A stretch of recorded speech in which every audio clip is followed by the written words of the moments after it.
The hearing of the House Education and Labor Subcommittee on Civil Rights and Human Services will come to order. Welcome, everyone. I note that a quorum is present. The subcommittee is meeting today to hear testimony on an ounce of prevention, investments in juvenile justice programs. This is an entirely remote hearing, and as such, the committee's hearing room is officially closed. All microphones should be kept muted as a general rule to avoid unnecessary background noise. Members and witnesses will be responsible for unmuting themselves when they're recognized to speak or when they wish to seek recognition. I also ask that members please identify themselves before they speak. Members should keep their cameras on while the proceeding is happening, and members shall be considered present in the proceeding when they are visible on camera, and they shall be considered not present when they are not visible on camera. The only exception to this is if they are experiencing technical difficulty and inform committee staff of such difficulty.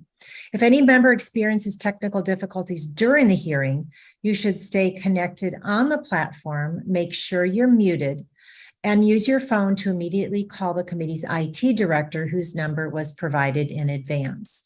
Should the chair experience technical difficulty, Chairman Scott or another majority member is hereby authorized to assume the gavel in the chair's absence.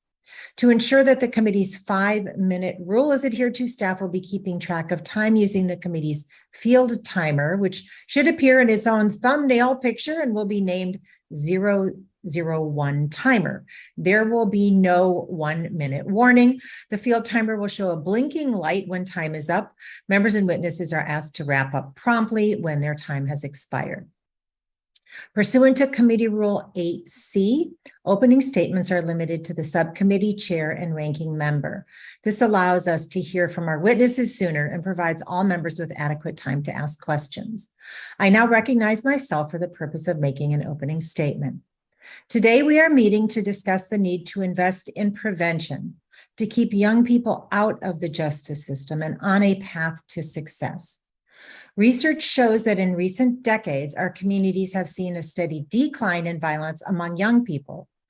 But unfortunately, too many juveniles continue to come in contact with formal court systems where they face detention or incarceration.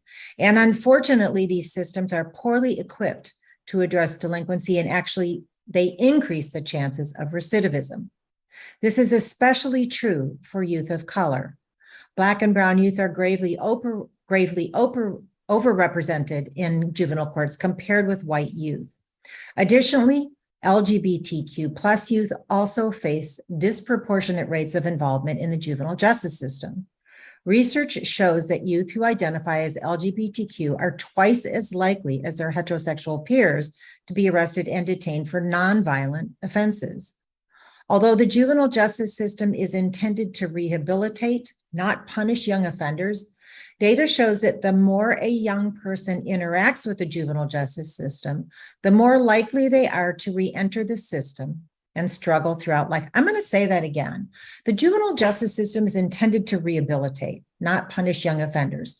Data shows that the more likely a young person interacts with the juvenile justice system, the more likely they are to re-enter the system and struggle through life. That bears repeating. We know these outcomes can be avoided. With evidence-based prevention and intervention initiatives, we can limit juveniles' exposure to the system and effectively and efficiently address and reduce delinquency, recidivism, and crime overall. And that is why Congress established grant funding to help states and localities prioritize prevention and intervention through the Juvenile Justice and Delinquency Prevention Act, or JJDPA. Prevention initiatives like after-school programs, bullying prevention programs, mentorship programs, they help keep young people out of the juvenile justice system and reduce both adult criminal careers and the likelihood of serious and violent offenses. This, in turn, can reduce the burden of crime in our society and, importantly, save taxpayers billions of dollars. For example, Multnomah County in my home state of Oregon, like in many places across the country, youth of color experience exclusionary school discipline, disconnection from school, and a lack of educational attainment at disproportionate rates. One program that's helping to reduce violence is the Community Healing Initiative. This program is a partnership among Portland Opportunities Industrialization Center, Rosemary Anderson High School, Latino Network, and Multnomah County. It focuses on reducing the disparities faced by youth of color in the juvenile justice system through culturally appropriate services and education and workforce opportunities. The Community Healing Initiative works to eliminate disparities at the point of law enforcement involvement through its range of intervention and prevention programming, including risk and needs assessment, needed services referral, and resources for gang violence affected youth and families. Simply put, prevention programs are proven to help youth lead meaningful lives outside of the justice system, and they also save taxpayer dollars. We know, however, that prevention programs do not eliminate all delinquent activity. When youth do engage with the justice system, it is critical that they be cared for holistically. To that end, intervention programs like workforce development training, mental health treatment, and drug courts seek to redirect offenders from the juvenile justice system without removing them from their existing support structures, school, and family. By allowing youth to receive the support they need without generating an early record, these initiatives help young people stay out of the system, succeed in school, and ultimately avoid delinquency. In addition to better serving justice-involved youth, intervention programs help cut the cost of the juvenile justice system by redirecting young people out of the system and into community services. Billions of dollars and futures would be saved if even a fraction of eligible youth were rerouted into these programs. Despite the clear benefits of prevention and intervention initiatives, Congress has generally underfunded these programs under JJDPA, limiting their capacity to serve our youth and our communities. Despite resource constraints, Congress has recognized the need to enhance crime prevention programming nationally. Under Chairman Scott's leadership, Congress included funding for evidence-based programs that are designed to reduce juvenile delinquency, known as Youth Promise Grants, in the last bipartisan reauthorization of the JJDPA. If we are serious about supporting our nation's young people, we must provide full funding for evidence-based prevention and intervention programs that will keep them on a path to success. Our commitment to supporting young Americans and those in the juvenile justice system must be treated with the urgency this important issue demands. Thank you again to all of our witnesses. I look forward to working with my colleagues on both sides of the aisle to invest in the future of our children and communities. And I now recognize Ranking Member Fulcher of Idaho for the purpose of making an opening statement. Thank you, Madam Chair, and thank you for that commentary, that opening statement. Supporting America's young people and keeping our communities safe are priorities Republicans have long supported. Federal policies have focused for years on empowering local efforts to place at-risk youth on the right path. In fact, Republicans shepherded the last reauthorization of the Juvenile Justice and Delinquency Prevention Act to reflect those priorities. In that reauthorization, we took steps to improve the juvenile justice system with legislation that promotes public safety through prevention efforts and gives state and local leaders more flexibility to meet the needs of at-risk youth, while also implementing transparency and accountability measures. As we heard during our last hearing on the juvenile justice system, juvenile crime is on a downward trajectory. A witness stated that the number of youths arrested in 1997 has declined by 74%. My home state of Idaho is following these trends, especially on property-related crimes. This is good news and tells us we need to stay focused on prevention efforts. And we know prevention efforts are crucial to helping at-youth risk avoid entanglement with the juvenile justice system. Intervening early reduces the likelihood of this happening. Once a young person has a run-in, they are far more likely to have another. That's why prevention is key. Programs at the state and local levels will help secure brighter futures for these young people. We must promote positive and holistic youth programs, and young people who have their educational, relational, emotional, spiritual, and physical needs met are far less likely to participate in illicit activity. These kinds of programs are best developed, implemented, and run at the local level, utilizing community partners, including those in the faith community, to address the unique needs of the youth in that community. We must do a better job utilizing public-private partnerships, local educators, social workers, faith-based providers, and community leaders, not Washington bureaucrats, should lead the efforts on the front lines of this youth crisis. Community involvement utilizes the expertise out there, yielding better results for our nation's young people, without further burdening schools, which needs to focus on education. We must also give young people as many opportunities as possible. Work experience, for example, is one of the most effective ways to set at youth risk on the right path. Career and technical programs give youth opportunities to set them up for success. Our community colleges, with their structured programs and work with local employers, offer paths for young people to have risk and a second chance for those who have gotten into trouble.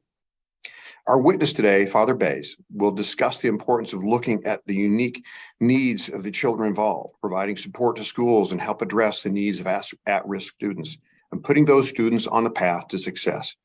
I look forward to hearing more about Boys Town, its work in partnership with schools to address these issues. Thank you, Father Bays, and the other witnesses for coming today. I look forward to the testimony and yield back.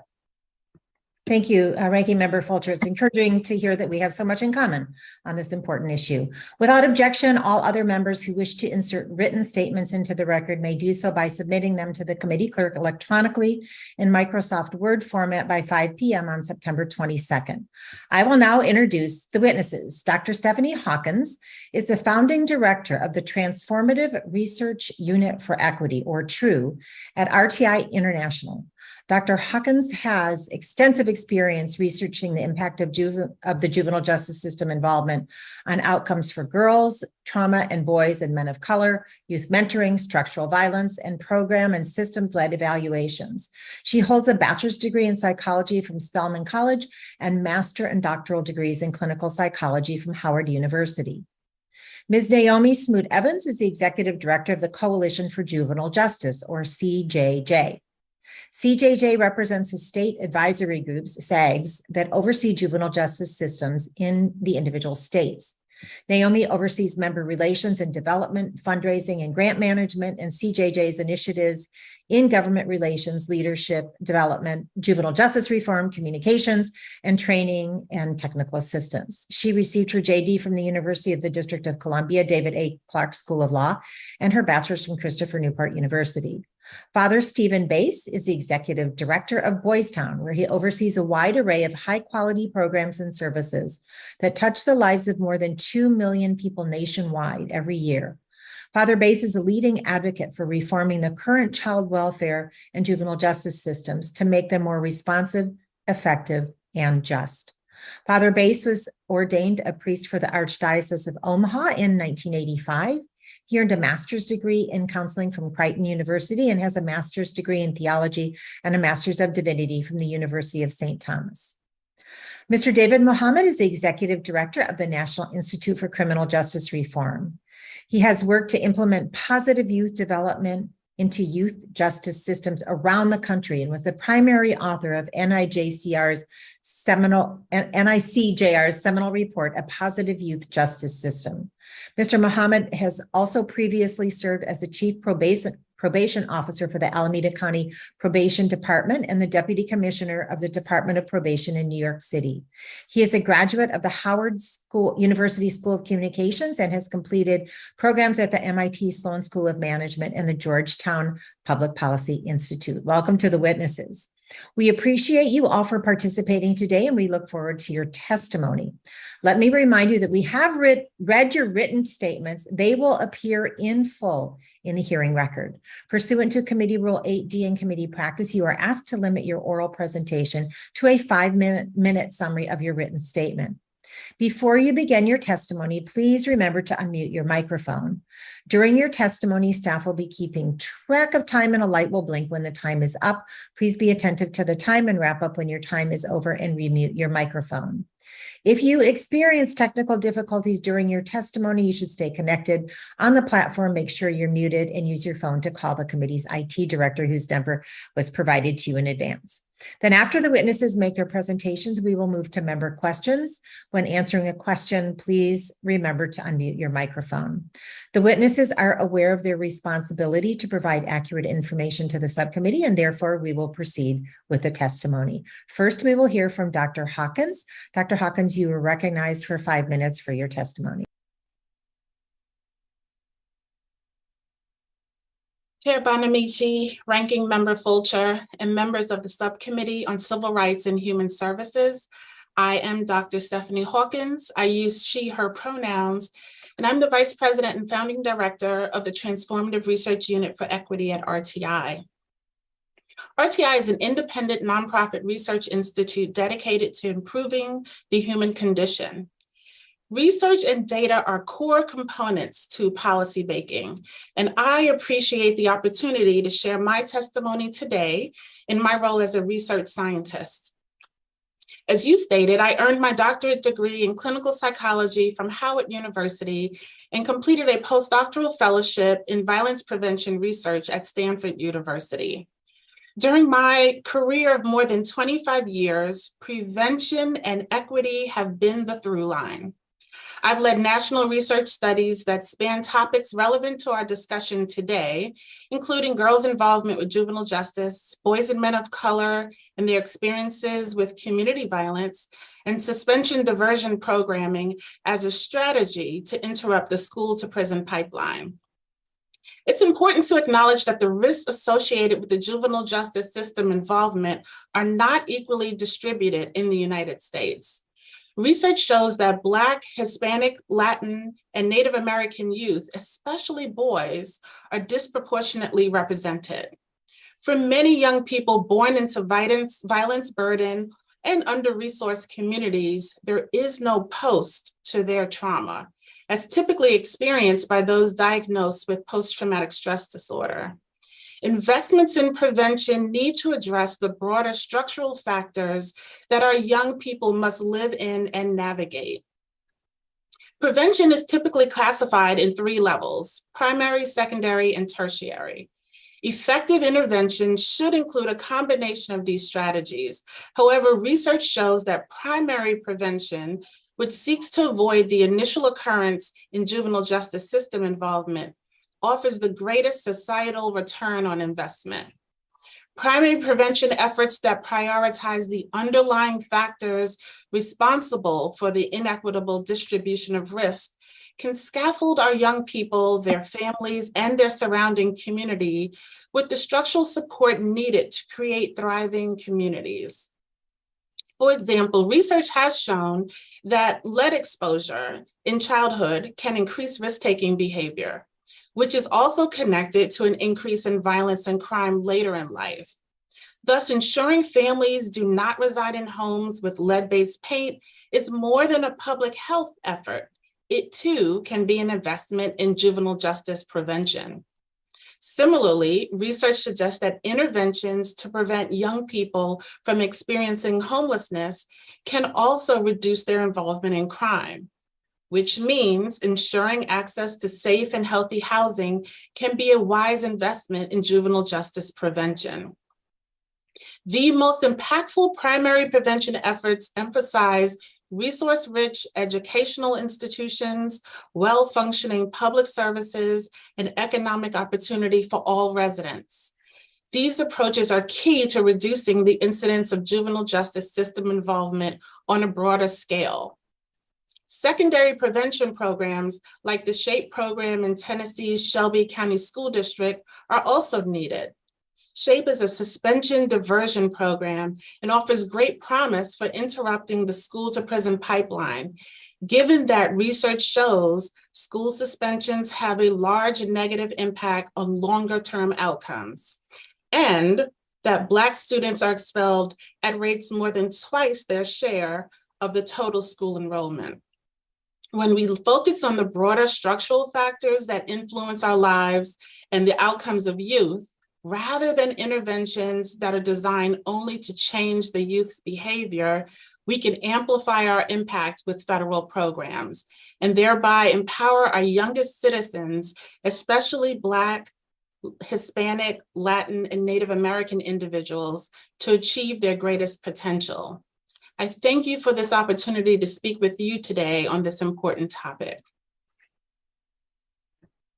Thank you so much, Dr. Hawkins, for your testimony. And next, we're going to hear from Ms. Smoot-Evans.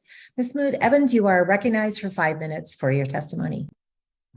Thank you, Chairwoman Bonamici, Ranking Member Fulcher, and distinguished members of the Subcommittee on Civil Rights and Human Services. I thank you for the time to talk with you today about this important issue. My name is Naomi Smoot-Evans, and I serve as Executive Director of the Coalition for Juvenile Justice.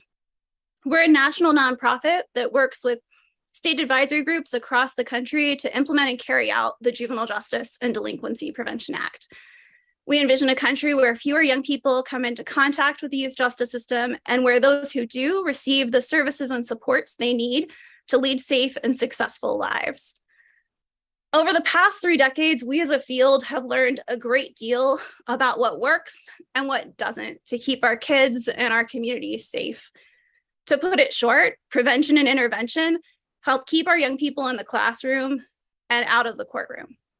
A majority of young people who find themselves before the courts will age out of those delinquent behaviors without court intervention because of the development of the prefrontal cortex as people age into their 20s. Intervention from the courts, and particularly detention, have the opposite effect, though.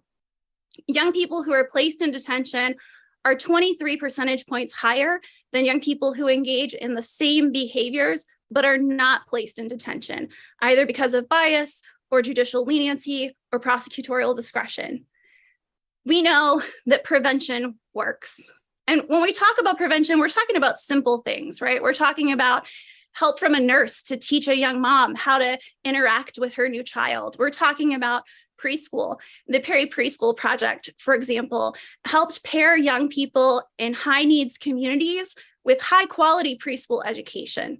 The young people who were able to participate in that program had half the likelihood of lifetime arrests as their peers in their same community who didn't have access to quality preschool. But it's not just infants and toddlers who benefit from prevention, it's also teens and older youth. For example, the Becoming a Man program in Chicago, Illinois, helps equip young men with coping skills and pro-social behaviors.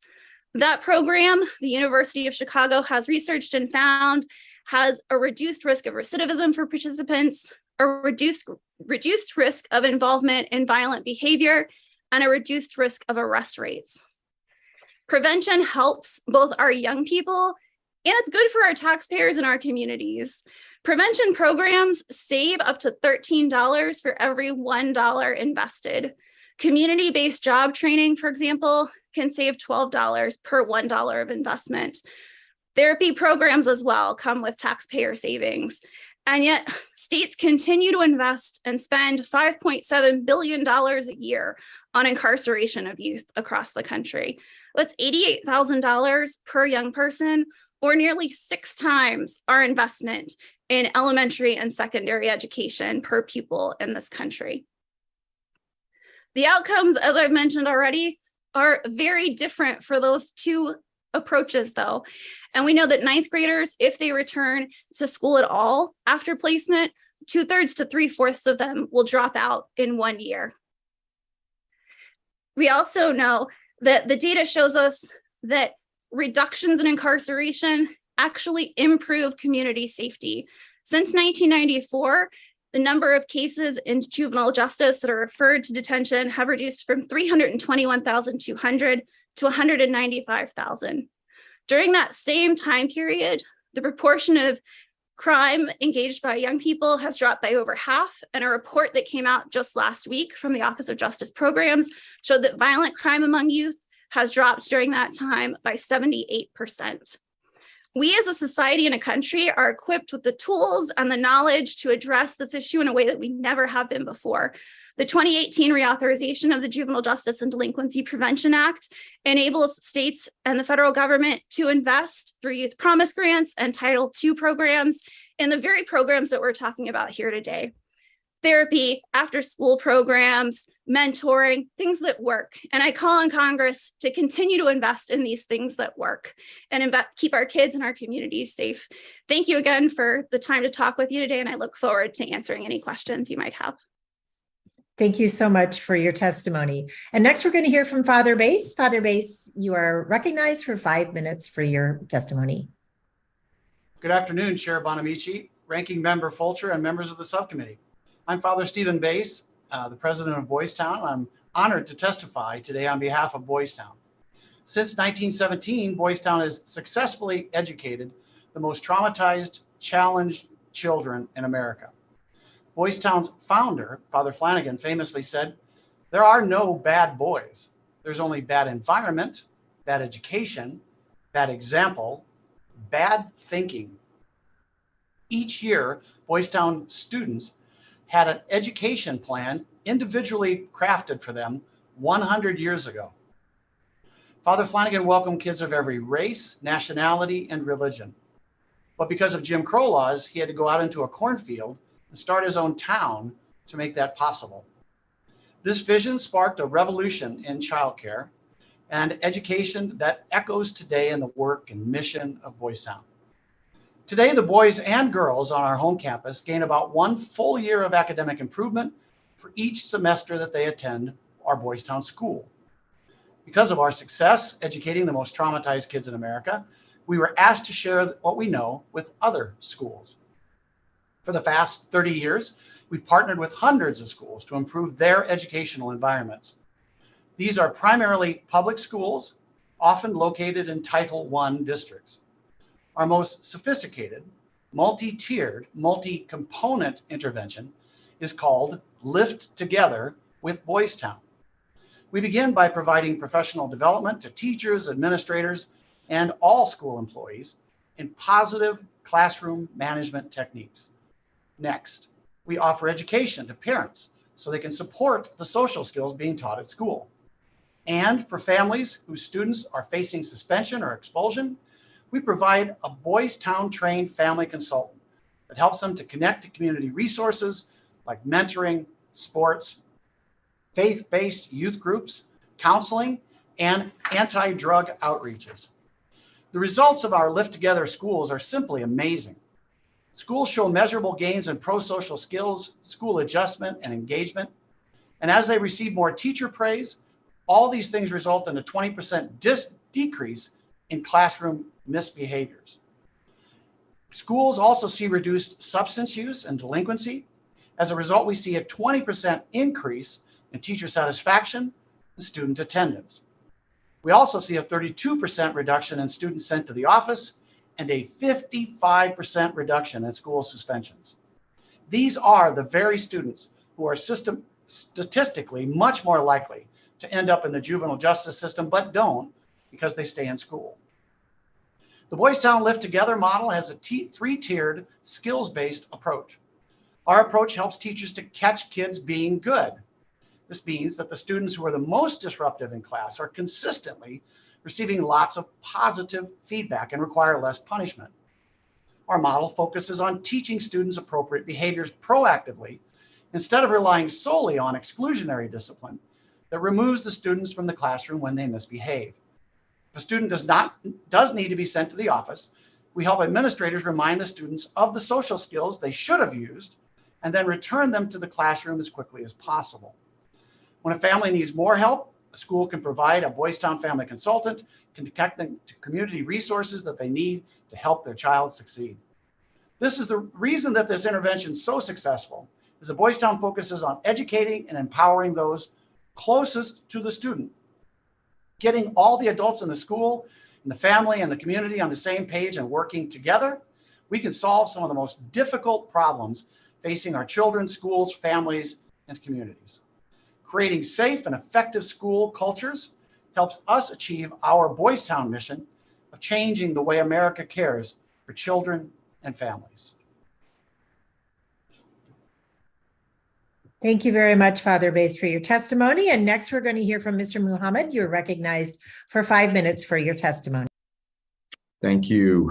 Good afternoon to Chairwoman Bonamici and Ranking Member Representative Fulcher and all the esteemed members of the Civil Rights and Human Services Subcommittee. I'm honored to testify at this important hearing today. My name is David Muhammad. I'm the Executive Director of the National Institute for Criminal Justice Reform. NICJR works to reduce incarceration and violence, improve the outcomes of system-involved youth and adults, and increase the capacity and expertise of those that serve them. We are based in Oakland, California, but we work in cities throughout the country.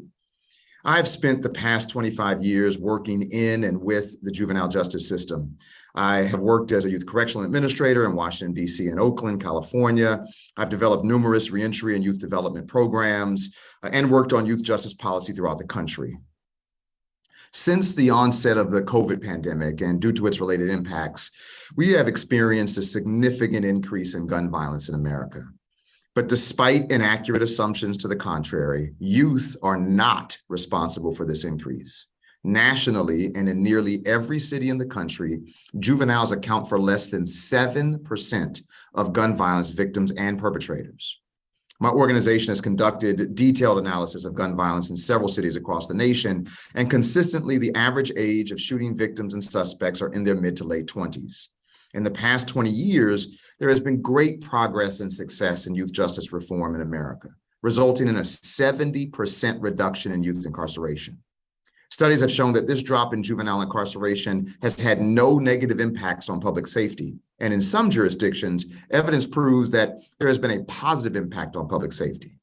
This is due to the fact that youth incarceration is ineffective, harmful, and excessively expensive. A federal Office of Juvenile Justice and Delinquency Prevention released a report last month showing that during the same time as youth incarceration was dropping, youth crime was plummeting. The study found that, quote, the number of arrests involving youth fell 84% between the 1996 peak and 2020, unquote. The report also found that, quote, the number of youth arrests for violent crime in 2020 was 1/3 the number in 2006, unquote. In 2019, NICJR, in partnership with the City of Oakland and its police department and local community-based organizations, launched an innovative youth development and diversion program. Young people arrested for nonviolent felony offenses and are diverted at the point of arrest to the Neighborhood Opportunity and Accountability Board. Young people referred to the NOAB are immediately engaged by a community services coordinator who meets with the youth and family and conducts an assessment. The youth and family are scheduled to meet with the board for a NOAB conference. The board is made up of community leaders, faith leaders, business owners, system impacted individuals, and victims of crime. After meeting with the board, a life plan is developed with the youth and family, and they are connected to an array of community-based services from our partner local CBOs. Since its inception in April 2020, OPD has referred nearly 80 youth to the program, and less than 10 have been rearrested. NICJR is replicating the program in nearby Richmond, California, and we are in discussions with several other jurisdictions about starting NOABs. A national study conducted by the Justice Policy Institute found that on average, it costs taxpayers $150,000 per year for every youth detained in the juvenile justice system. In places like California and Washington, D.C., those costs are much higher, going above $300,000 per youth every year. Diverting youth from the system involvement is not only better for their outcomes and their development, it's an extreme savings for taxpayers. Lastly, NICJR's National Offices of Violence Prevention Network has launched an exciting new project, YDII, Youth Data and Intervention Initiative. Starting in Washington, D.C., but eventually including up to 10 cities throughout the country, YDII is a research, data tracking, and an intensive intervention initiative that seeks to prevent young teens from becoming involved in gun violence in their young adults. Initial research shows that young people who have a combination of risk factors have increased likelihood to be involved in gun violence as young adults. Such risk factors include significant school absenteeism, received school discipline, experienced trauma, child welfare involvement, initial juvenile delinquency, developmental or mental health challenges, lives in a high poverty and high crime neighborhood. Young people with all of these risk factors at 11, 12, 13 years old are much more likely to be involved in gun violence 10 years down the line. So the goal of YDII is to help jurisdictions track these factors in youth in real time, and when any young person reaches the threshold of multiple risk factors, to provide very intensive community-based supports, including family counseling, family support, intensive mentoring and life coaching, cognitive behavior therapy, appropriate mental health and trauma healing services, tutoring and other educational services, and in some cases, therapeutic residential options. Thank you for this opportunity to testify today. I look forward to any questions and discussion. Thank you so much for your testimony. All of the testimony was incredibly insightful. Now, under Committee Rule 9A, we're going to question the witnesses under the 5-minute rule. After the chair and ranking member, I'll recognize members of the subcommittee in their order of seniority. And again, to ensure that the 5-minute rule is adhered to, staff will be keeping track of time and the blinking light will show when time has expired. Please be attentive to the time and then remute your microphone. As chair, I recognize myself for 5 minutes. Dr. Hawkins. As I mentioned in my opening statement, youth of color and LGBTQ plus youth are overrepresented in the juvenile justice system. For example, data has shown that although LGBTQ plus youth make up 9.5% of the general population, they make up about 20% of the youth in the juvenile justice system. Additionally, in your testimony, you cite research suggesting that investing in intervention programs to prevent homelessness results in a reduction of crime. We also know that vulnerable youth, including youth of color and LGBTQ plus youth, are more likely to experience housing insecurity and homelessness. So do you have ideas? How can we tailor intervention and diversion programs to meet the unique needs of these youth? And how do wraparound services like housing assistance help prevent delinquency and reduce recidivism? Thank you for the question. And it's an important one. As I shared, I know that the research suggests and really demonstrates that these structural supports are critical. So to your question about housing, when young people have transient or insecure housing, that does lead, and research does show, it leads them to engage in minor crimes. These crimes then lead them into a formal relationship with the juvenile justice system. So one of the many ways that we can think about wraparound services or prevention, just really thinking about creating that safety net so that there's secure housing, that there are opportunities for vocational education when young people may not attend a traditional school, that they are able to seek job skills training. So when I think of wraparound, I think of secure housing, but I also think about all of the other supports that are needed in terms of vocational education, public services that are secure and working well. So those are some of the ways that the structural components really need to work together to really create those opportunities for young people. Absolutely. Thank you so much. I want to ask Ms. Smoot-Evans, in your testimony, you highlight the Perry Preschool Project, and I'm grateful that you did. This research study that provided a group of high-risk young people with quality preschool education. Access to high-quality preschool for all children is a good investment, which is one of the reasons why it's a top priority of mine in Congress. And despite efforts by this committee to advance universal access to early childhood education, this investment for our country remains unfulfilled and long overdue. We have an effort here in Multnomah County in Oregon, a county-passed measure, but really with what we have heard today from you and the other witnesses, it makes such good sense. What role do early childhood education programs play in prevention of juvenile delinquency? Ms. Smoot-Evans. Sure. Thank you for that question. So preschool education, and particularly quality preschool education, helps with mental stimulation, right? We know that the more a child is read to, their vocabulary is going to grow, their ability to succeed in educational environments is going to grow. And that also is going to help us tap down against the school to prison pipeline, right? The young person is better equipped when they enter kindergarten, when they enter first grade, to be successful in the classroom. It gives us a chance to identify some of those unmet needs that might exist in that young person's life a little bit earlier. And it's always better to be addressing the root of the problem as opposed to trying to react to it later on. I absolutely appreciate that. I want to ask Mr. Muhammad, do you agree with this premise that investing in quality early childhood education is a good investment and that it can't be done at the local level because not every jurisdiction is going to be able to do that? Why should Congress help? Yeah, there's no question that this early on intervention is critical. And the investments that come from the federal government, even if it's implemented on the local level, the investments coming from the federal government is extraordinarily important. And the other thing about it being helping saving lives, develop young people, improve outcomes, it's money saving. Right, when we stop the expensive expense of incarceration, the extraordinarily expensive of a gun shooting, that actually saves quite a bit of money. And $15,000 in prevention can stop $100,000 in incarceration in response to shootings. Thank you so much. And I'm going to try to set a good example and yield back, but I just want to note that the title of our hearing is an ounce of prevention. And we all know the rest of that saying is worth a pound a cure. And I'm going to yield back and then recognize Ranking Member Fulcher for 5 minutes for your questions. Thank you, Madam Chair. And in our briefing material, I noticed that the first juvenile court was put in place in 1899, not 1999, but 1899. So this isn't exactly new. And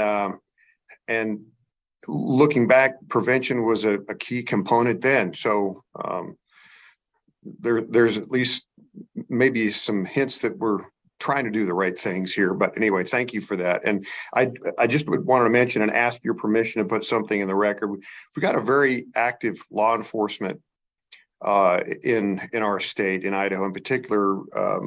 There's a gentleman that was a resource officer for 13 years who specialized in this, and he's got a list of things called lessons learned from dealing with high risk teens. And I'd like to submit that for the record with your permission, please. It's from Officer Gomez. Without objection.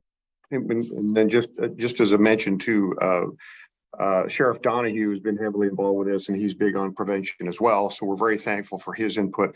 To questions very briefly, Father Bays, thank you for your work and for your testimony.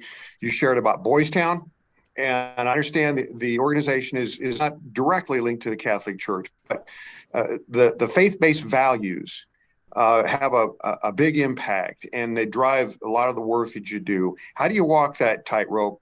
And just discuss with us, if you would, how you can use those values, but stay within the guidelines of the law.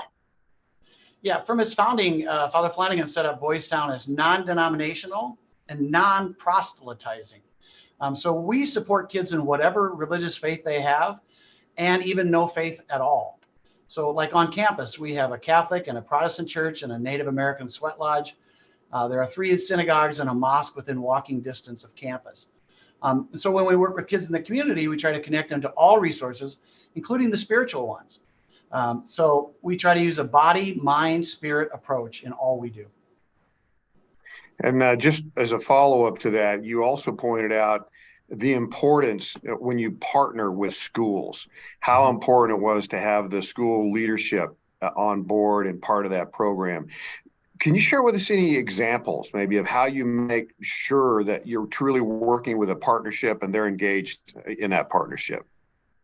Yeah, we discovered through our Live Together program that buy-in from the principal is absolutely essential. Their commitment of resources, staff development time, and ongoing consultation is what makes it work. So principals who show up physically for the training and make it a school priority are the ones where Live Together is the most successful. But parental leadership is just as important. We discovered that while every parent may not show up for the education and social skills that's at the heart of Live Together, the ones that do are often the leaders in their school and in their community and among the young people in their area. So their homes are often the ones where the kids hang out after school and on weekends. And their support of the social skills we teach are important to our success. But we also need buy-in for community leaders. There's got to be a public-private partnership. We need them to open doors, provide resources, and gain trust. Well, it's a very worthy effort. And I just want to say thank you to you personally for your work, and everybody else on this. There's not a more worthy effort to try to support. So, Madam Chair, with that, I yield back. Thank you so much, Ranking Member. I would recognize Representative Hayes or Representative Bowman. Your cameras are off. So if one of you is ready I will recognize Representative Hayes for 5 minutes for your questions. Good morning, Madam Chair. Sorry about that. Thank you for holding this very important hearing, and to all the witnesses for being here today. Thank you. We've seen decades worth of targeted investments in juvenile justice programs work for our children and our communities. Recent studies have shown that since the passage of the Juvenile Justice Delinquency and Prevention Act, arrest and incarceration rates for youth have fallen by 70%. If we want to continue this trend and support our children, we here in Congress must be intentional about the resources we devote to juvenile justice prevention programs and support programs. These programs can be as effective as the infrastructure and resources around them. During the peak of COVID-19, it took months for some juvenile offenders to be referred for support services. In some instances, these youth had already committed several infractions by the time support services were offered, and they were incarcerated anyways. We have a responsibility not only to these young people, but to our communities, because much of the information out there as a result of not seeing any actionable steps taken. We've seen fear-mongering tactics that harm our children in the long run. And I look forward to just exploring with the witnesses today about ways that we can be much more proactive and prospective and put the networks in place. I can tell you, I was a classroom teacher at a high school for many years, and there were times where you could anticipate or predict that something was wrong or a problem was happening, but really directing young people or families to where to find the resources was sometimes an even much bigger challenge. So Dr. Hawkins, in your testimony, you described 3 levels of prevention, the first of which is focused on avoiding the initial occurrence of a problem. Can you talk more about that first level of prevention and what is needed to avoid delinquency in the first place? Thank you for the question. Yes, primary prevention. Primary prevention is the level at which we are really thinking about how do we create secure environments that allow our young people to thrive. That's the output of primary prevention. Research shows that primary prevention, when you target the underlying structures that place youth at risk to begin with, is the most effective strategy. When I think about data and research that I've engaged in, young people, and I'll give you a concrete example. In the state that I live, North Carolina, there's a recent law as of December where the minimum age at which a young person can become involved in a juvenile justice system was just raised from the age of 6 to the age of 10.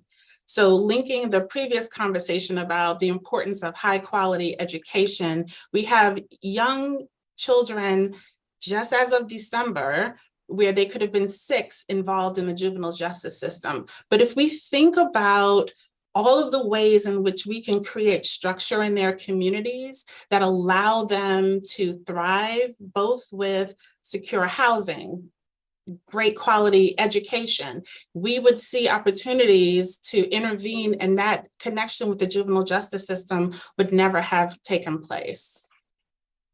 I'm really glad to hear you say that, because I know this to be true. If we have things like supportive, stable housing in place, I heard the chair talk about childcare and resources. Many of the issues that the behaviors that occur in young people I know are because there's a lack of structure. So addressing all of those issues that lead to the instability that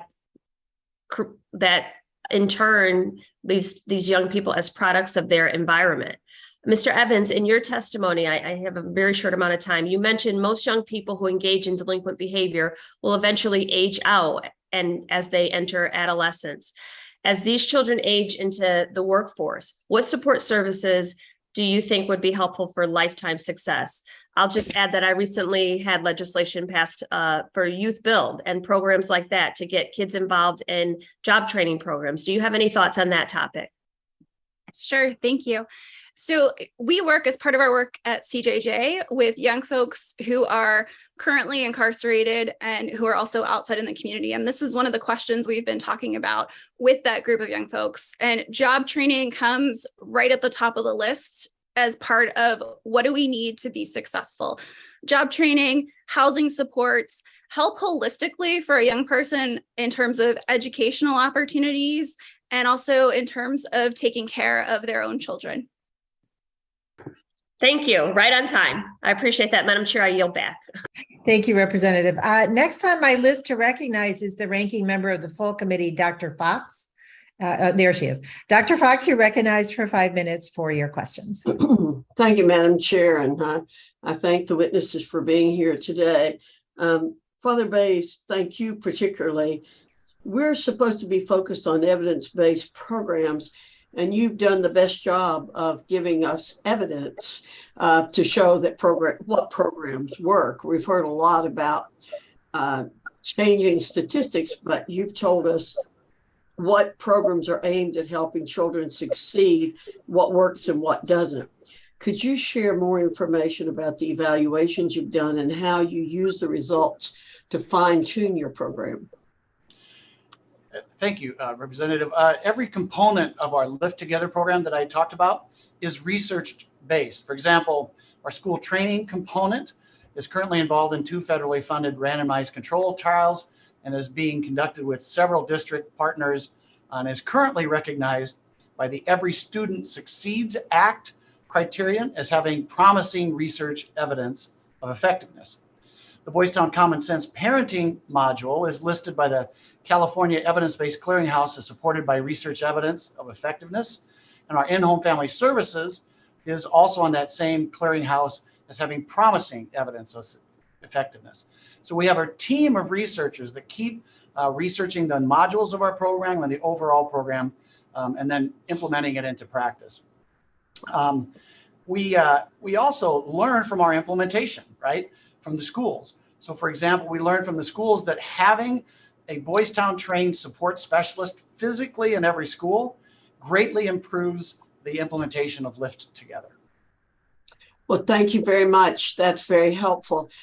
Ms. Evans and Dr. Hawkins, we've heard very little evidence from you or statistics, so I'll be following up with you to see if you can provide more specific information. Broad conversations on programs are not particularly useful in this context. Father, it's important that when we talk about helping children, we keep families at the center of that conversation. How do you do that in your Lift Together program? What challenges have you faced trying to engage the family, and what have you done to overcome the challenges? So at Boys Town, there's no cookie cutter approach. Oftentimes, for example, our family consultants will need to be able to speak the language of the family. They need to deeply understand the resources available in their area, and that might be through local churches, cultural organizations, or social community supports. We really focus on working with the parents because, especially those about to be expelled or suspended, parents want what's best for their kids. They want to keep them in school. So we do everything we can by offering a Boys Town family consultant to mentor them in their parenting, help them communicate effectively with parents and administration, and then connect to community resources. So that's how we engage the community and the parents. Thank you, Father. What role do school resource officers play in helping to keep the students out of the justice system? Does your program work with them?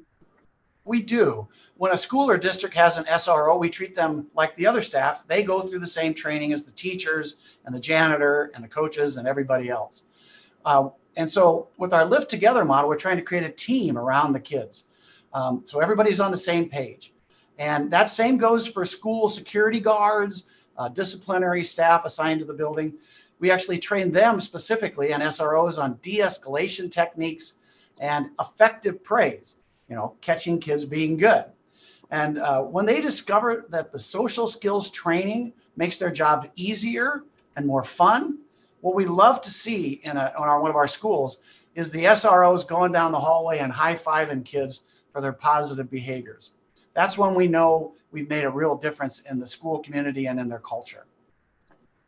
Thank you very much. Madam Chair, I appreciate your doing this hearing. I do think it's important that we focus on evidence-based programs and hear more about what programs work.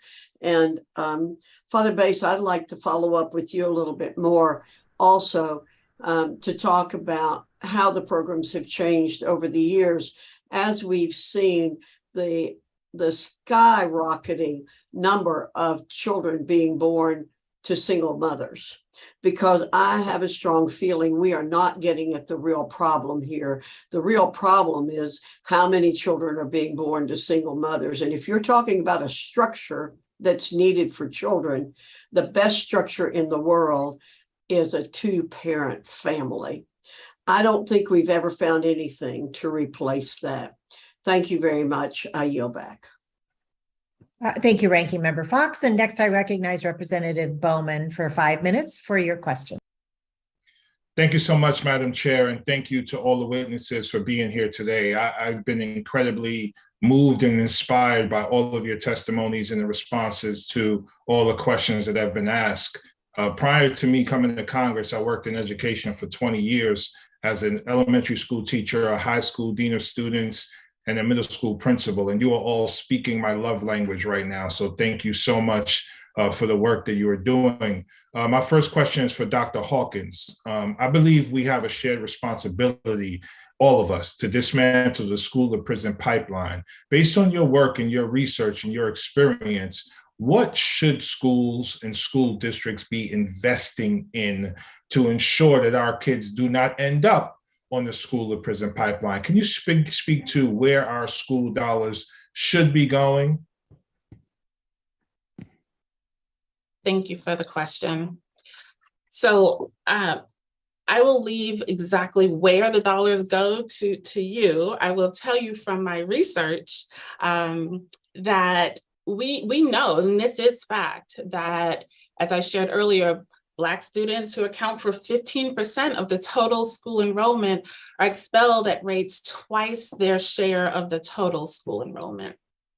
So when we see similar statistics, so an evaluation that I did with the Shelby County School District, so speaking of evidence-based, we found that there are similar suspension statistics there. And so with that information, we created a suspension diversion program because we understand that traditional diversion programs are not helpful. They're not primary prevention. And so we were thinking, if these young people are suspended from school, let's find ways to really address that issue early on. So that's an example of where we use data, where we use our evaluation findings to really intervene through that school to prison pipeline. And it's been really successful in that these young people are not unsupervised because they're at home.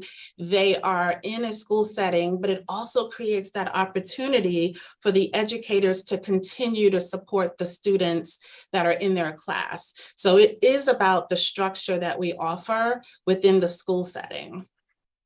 Dr. Hawkins, you just made me think of the adult biases that exist within many of the adults who work in our schools, both explicit and implicit bias. Can you speak to the implicit and explicit bias that may exist in teacher and staff training that may lead to some of the high numbers of suspensions we see amongst Black boys and Black girls as well, starting as young as preschool? So I'll frame my response in the research that I've done. We do see that many educators use the school disciplinary process when they have students that aren't allowing them an effective space to teach. And so rather than figuring out solutions that might allow that student to remain engaged in school, they will use suspension as an option because it is an option. What we don't take into account, perhaps, is what happens when that young person is no longer in that school environment and what the opportunities are for that young person when unsupervised to engage in behaviors that might find them connected to the juvenile justice system. So the opportunity I believe that we have, and my research shows, is that there are alternatives that do keep young people in school, and those alternatives are successful. Thank you so much for that response. I have a question for Father Bose. Excuse me if I'm mispronouncing that.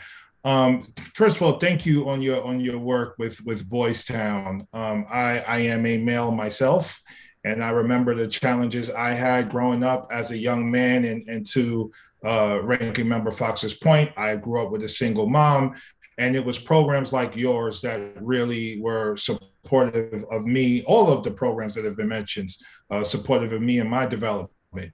Why don't we have more Boys Towns across the country, and how do we get there?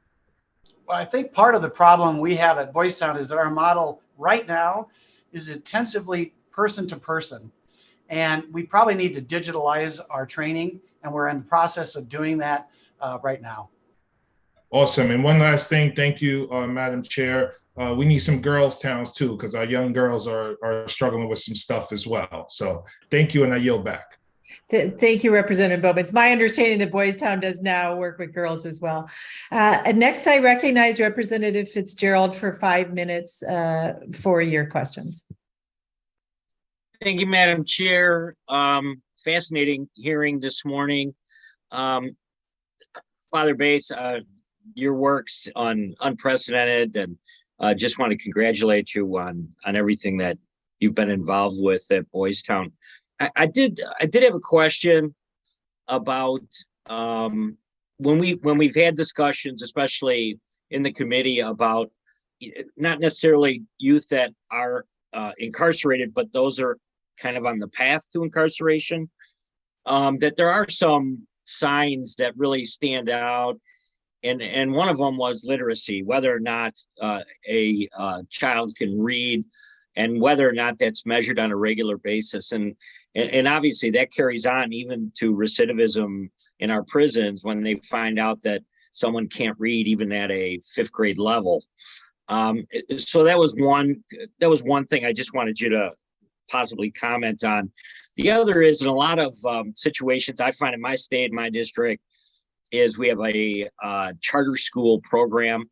Some of those charter schools are actually within the public school system, and others are sponsored by other entities, like some of the universities here.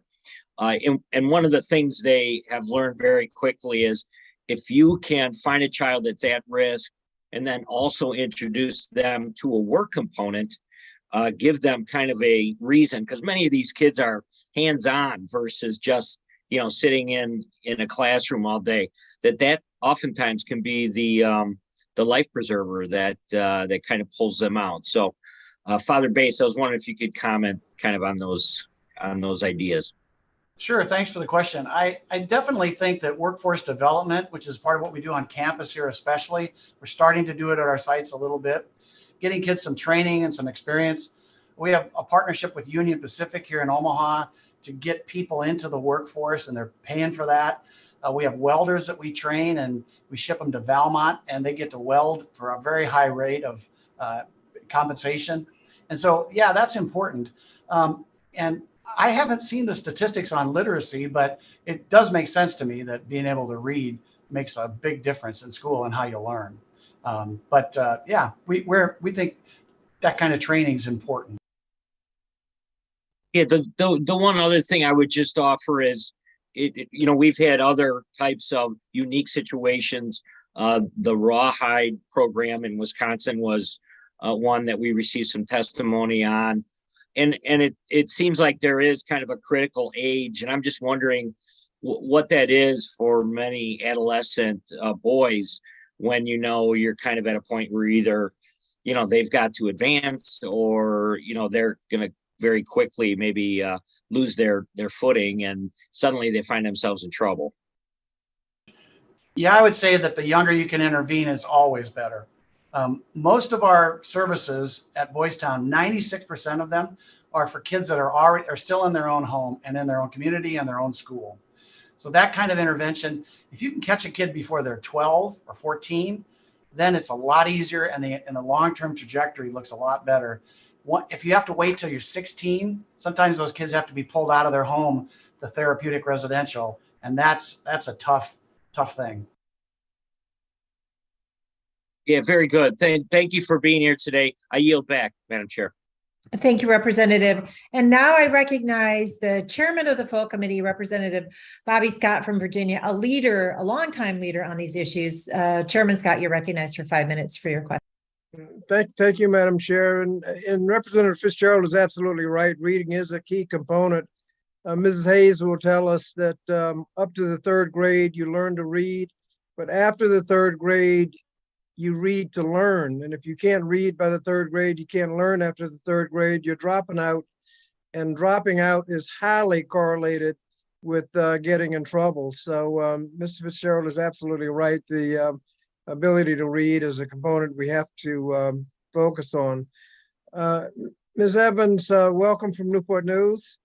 And I noticed that you pointed out how much savings you can generate by proper investments. 5 to 1, 10 to 1, 12 to 1. You can save $12 for every dollar you spend. Why would anyone fail to do this? Well, I can tell you, I've been working on prevention since I was in the state Senate, and created by legislation the Council on Prevention to get agencies together so that they could work together and try to capture those savings. What happens is the agency spending the money isn't the one saving the money. Local city spends money in a jobs program, reduces crime. State Department of Corrections saves the money. And so we have to get, one of the things about the Youth Promise Act is that you require everybody to get around the table and identify who's going to save money. And as they save the money, get them to kick the money back in so that those spending the money will have that savings to spend. Can you talk a little bit more about the value of the Youth Promise Act and the Title V grants in the Juvenile Justice and Delinquency Prevention Act? Yes, sir. Thank you.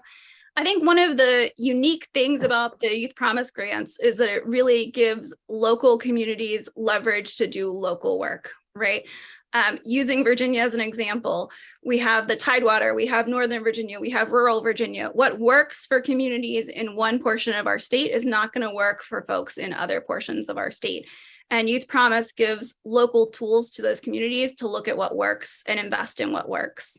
It also looks at those proven programs that we've been talking about. Obviously we need more research so that we have more programs that are evidence-based, but many of these already are evidence-based in terms of after-school interventions, early preschool care, helping mom with a newborn baby. These are proven programs that work. And it also involves a local match in those dollars, which is unique and different from Title II of the JJDPA. It's, federal seed money that then is built upon by the local government. Thank you. Mr. Muhammad, you indicated that juveniles are not the problem with present violence, that most of it is caused by people in their mid to late 20s. Have you looked behind those numbers to see how many were unemployed or high school dropouts, problems that could have been addressed? Could have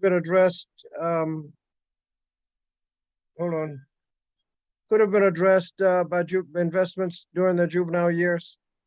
Absolutely. And thank you, Chairman Scott. Good to be with you. And yes, a large majority, the vast majority of young adults who have engaged in, particularly in gun violence, A, had history in the juvenile justice system, B, have experienced trauma, engaged in both the juvenile justice and the child welfare system, have had delinquency, have had discipline, and often maybe even expelled or stopped attending school. So there are a number of identifiable risk factors, a combination of them, when the 13-year-old was a young person who needed guidance and support and intervention before becoming the 24-year-old person involved in gun violence. It's a small number of people, very identifiable risk factors, and therefore preventable. And so if we did a better job of identifying those young people and having intensive community-based intervention and engagement with them, we could not only improve their immediate outcomes, but really reduce violence in the long term.